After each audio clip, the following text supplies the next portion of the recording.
Pada video kali ini saya akan membahas beberapa hal berkaitan dengan Google Sheets seperti pengertian, fungsi, fitur, kelebihan, ataupun kekurangan Google Sheets. Pertama, mari kita bahas tentang apa sebenarnya Google Sheet itu.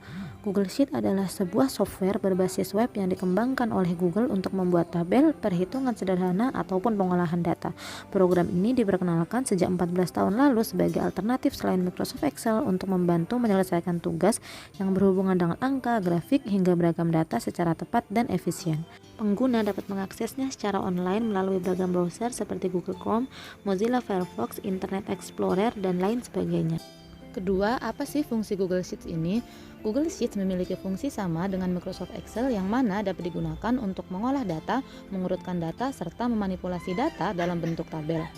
Google Sheets ini juga dapat melakukan perhitungan angka atau kalkulasi matematis. Selain mengolah data, Google Sheets ini dapat digunakan untuk melakukan perhitungan matematis seperti penjumlahan, pengurangan, pembagian, perkalian, rata-rata, dan sebagainya. Untuk itu, pengguna perlu memahami rumus perhitungan Google Sheets untuk menghitung angka berdasarkan kolom dan baris.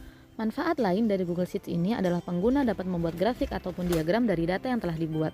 Fungsi ini sangat berguna ketika melakukan penelitian pada berbagai bidang pendidikan sehingga dapat diambil suatu kesimpulan.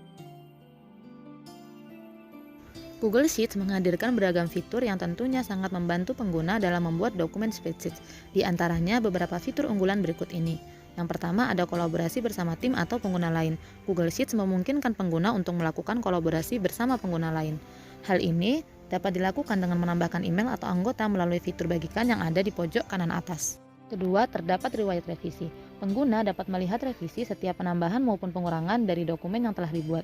Jika pengguna menambahkan tim, maka pengguna lain dapat melihat siapa autor yang menambahkan ataupun mengedit data.